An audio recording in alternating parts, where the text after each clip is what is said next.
Yeah, but I will start with the introduction. So just a background about us. So we are French. We know each other since 16 years with Guillaume and nearly 2 years with Andy. No, 1 year. So with Guillaume, we have an engineer background. We work all around the world. Me in Slovakia, in Africa. Guillaume in Russia, in the UK, Netherlands. And we decided to build a property investment company in the UK. So it was last year, no, 2 years ago, sorry, in 2018. And so Guillaume was already in the UK, and me, I moved from Slovakia to the UK to be dedicated to the project and start to build our portfolio. And this is when we met Andy Ellard, that is here with us today, that have done amazing projects in the past. And I will say we discovered also Wealth Dynamic and the power to work together. And we discovered that our profile are totally complementary. So me, I am the mechanic side, Guillaume is more creator star, and Andy supporter and deal maker. It doesn't, we say, he has a lot of strength of a deal maker. But and so we have got at the moment HMO project that Guillaume will talk more about it and how we work together. Okay. No, if you want to add something, feel free. Yeah, it's okay. I'll jump right into it. So we wanted this to be useful, not just us talking about our projects, and it's really how we use the Entrepreneur Dynamics tools to build our business, and how we can, you can use it as well, to be successful. So we've separated this in the steps process, and basically it's very much first principle. Business starting presentation. So for the most senior of you, this a lot will be obvious, but I'm sure there will be some shared value. So you will let me know at the end what you think. So let's jump right into it with step 1. So the first thing you'd want to do as starting your business is know yourself. And if I come back to the introduction just for a minute, basically this is the presentation I wish I have had 2 years ago, and it's very much geared towards someone starting in property or any business. I've tried to make the presentation as general as possible so that it can be useful to as many as possible. So the first step would be to know yourself, and it starts by knowing your values and passions. And something I wish I did earlier was to really take a break and really to know myself better. That would be to go to some nature scenery, get out of my routine, and take time for myself. And I discovered this journaling tool with the work of Benjamin Hardy. So you might know some of his articles on Medium, or he's got a really interesting book as well, which I'll talk about a bit later. And that was very good exercise. And I nicked from Tim Matchman's book a very interesting exercise, which is to write the 30 reasons why people would do business with you, or why you would attract. What are the attributes and quality that make people come to you or business come to you. And what's interesting is that the first 15, 20 are quite basics, and because it gets hard to fill the sheet, you dive deeper and deeper, and the last attributes you find are actually the ones that are the most valuable for you and the most eye-opening. And of course, there's all the tools on Genius U, the value test and the passion test that I wish I'd used earlier. And know your big reason why, because people, you don't get out of bed for what you do, but for why you do it. And in the same time, people don't buy what you do, and they buy why you do it. That's from Simon Sinek. And this will give you a clarity of purpose, and you will get out of bed with an interesting drive, and you will be motivated because you know why, and you understand what are the things that are important for you in life. Step 2 would be to position yourself where you provide a service that solves a problem to someone. And I would say exercise active curiosity. So again, it's taking the time to slow down, to be an active listener and an active observer of the world around us, and feel the frustration, things that you don't like or things that are not right. You might not be the only one to be frustrated about this, and there's many businesses and now successful businesses that started with this in mind, where people just wanted to fix a frustration, and they understood that there was a sizable market, that of people that share this frustration, and so it started like this. And also for people who are starting, there's a lot of there's a lot of pressure, to start now, to buy the property, to buy the first deal, and so on.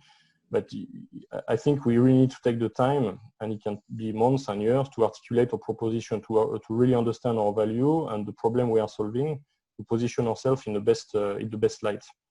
And I'd say, especially if you're at an early stage, is to stay focused on what you want to do, and be mindful on not following the trends around and be distracted.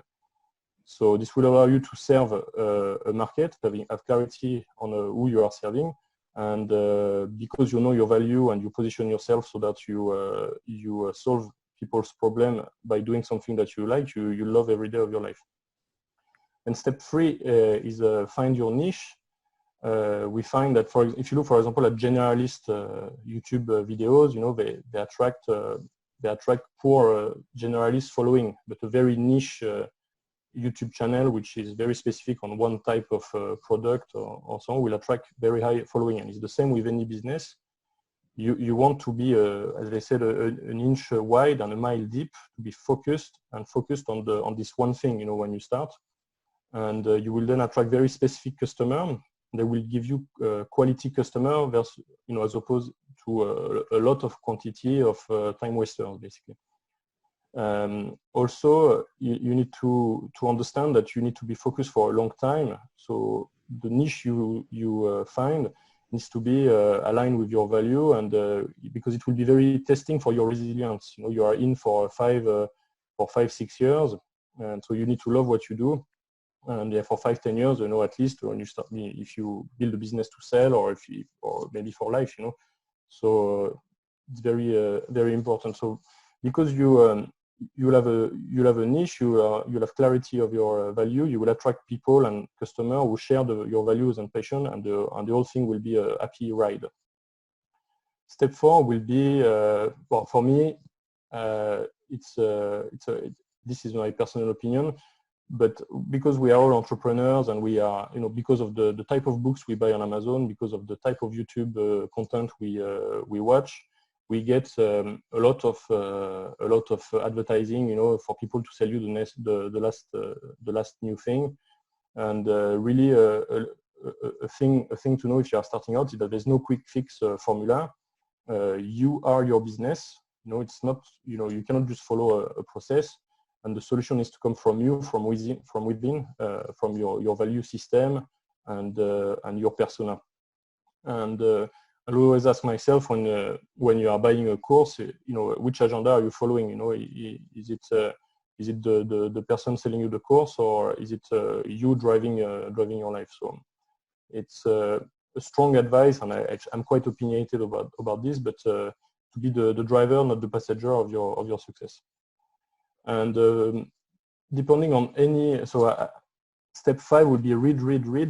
And I talk in a position of a math nerd during my schooling, who was not very interested in literature or any, of the rich world of books. And I've only picked up reading only a few years ago.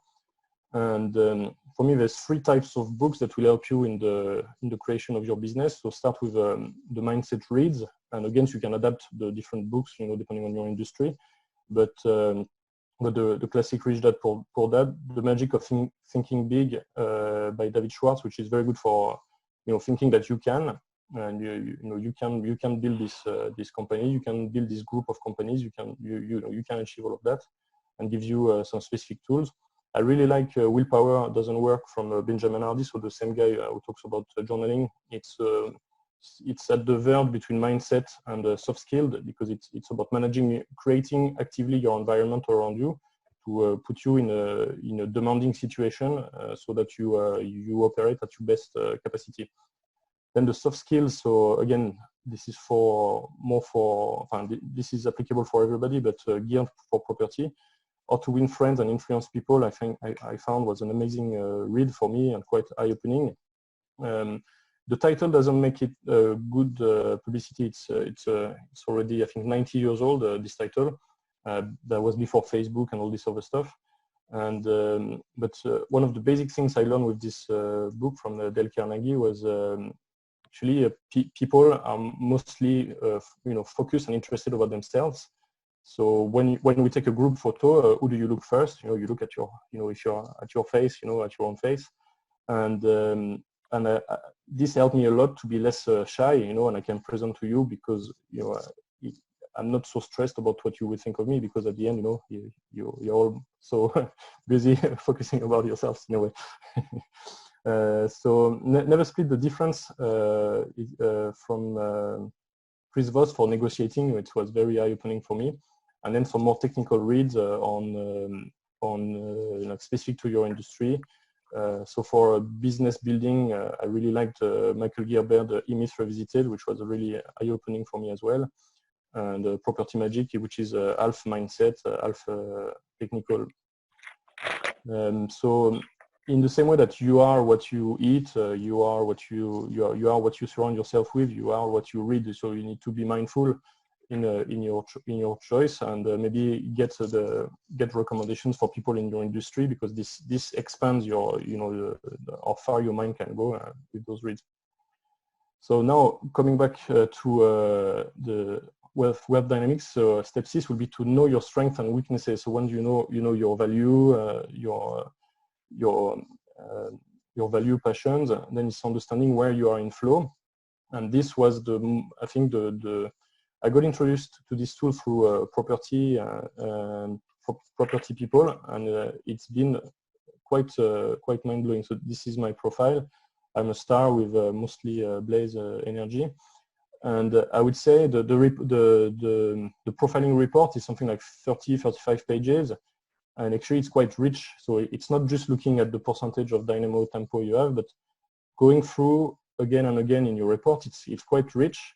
And then you can actively focus on living in your flow and doing living your life in flow. So it will allow you to be happier, more focused and efficient, because you will only do the things you like to do in an efficient way. Then the step 7 will be to partner with complementary skills, and that comes with the team's dynamics. So it's how I see it up here as a star and presenting to you today, and sharing the same value as Florian. Say, okay, let's do something together. Can Yana join us? Yana is Florian's partner, and we started a team like this. And actually, it's amazing. Everybody does their work in flow, and when we realized Wealth Dynamics really helped us to realize we were lacking in the deal maker side. It's where we partner with Andy from Mindful Property. And although he says he's a supporter, I think he cheated in the test. He is very much of, he is very strong supporter, but an amazing deal maker. So this will allow you to build momentum. So working in teams, not necessarily, even if you wouldn't know about Wealth Dynamics, working in teams will allow, there's always someone at the peak when someone's at the bottom, so you always find support and someone to pick you up all the time. So I think a team of 2, 3, or 4 people is amazing to start a business, and I can only be grateful for the people that we've come across with this business venture, and the 4 of us working together now. Just 2 minutes. So, yep. 2 minutes. All right. Okay. So then build your power team. So I nicked this from Steve's presentation. So it's also knowing that all the other service providers will come across, you don't want a star accountant. You want very detail-oriented accountant and the likes. And so depending on your industry, see what competencies you need and what skills you need, and use the tool to to find the right person for the right job. And again, so grow with the Wealth Lighthouse. So understand where you are, what's your cash flow. So it's all Genius U tools. There's no point having a business card, a website, offices if you don't have cash flow first. So it's doing things in the right order, and then planning so then you scale with your costs with your growth. Well, I can pass a bit quickly on this, and we can look at the project. So what we do bespoke investment opportunities, which are geared towards the normal people and savers. We don't try to fish the high net worth individual, but more the people like you and I, who have savings on their account and don't get a poor return for this. And it's the sum of all of these people that work with us, and we can create assets together and share the rewards. So we do this through our expertise in property, our teams, and the contacts we have in the industry, and we really have a mastery of the UK property market and the returns we can get. And we happen to build great co-living homes. So if you'd like to see it, this is one of the first projects by Andy. So very nice community. And we really focus on the customer and in every detail. That's the second project. And then the latest one, which is close to completion. So this will start with the outside. This is what it looks. Here's the outside before and after. And if you'd like to see more of the inside, because we are almost done with the refurb, I'd recommend you to connect with us, and I'll be happy to show you around, or you can see the project updates on YouTube and the likes. Thank you very much. Thank you. Thank you. Does anybody have any questions? I'll take your screen back. Does anybody have any questions?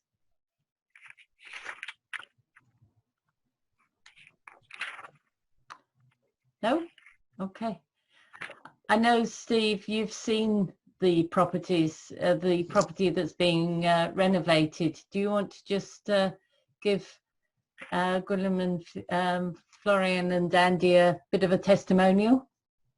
Yeah, I certainly can. I saw it sort of midway through the project. I went there with Guillaume, and I have to say it's probably one of the best refurbishments that I've seen in a long time, because these guys are not only just doing a quick makeover, but they've actually built whole new walls. And I don't just mean stud walls.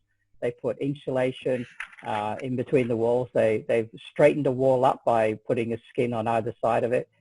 Every room has an ensuite, and it really is a quality. In fact, just earlier this evening, I commented to Andy directly that I'd really like to come back out and have a look at the property, because it must be getting close to being finished now. And not only have they put all of that into a property, but their brand is such that they don't leave you with minimum space. They give you the maximum space. Their brand is that we won't just shoehorn people into a building. They have to have room to breathe, room to be themselves. And I really like that. And I think it's kudos to you guys for having pulled off a really, really good project.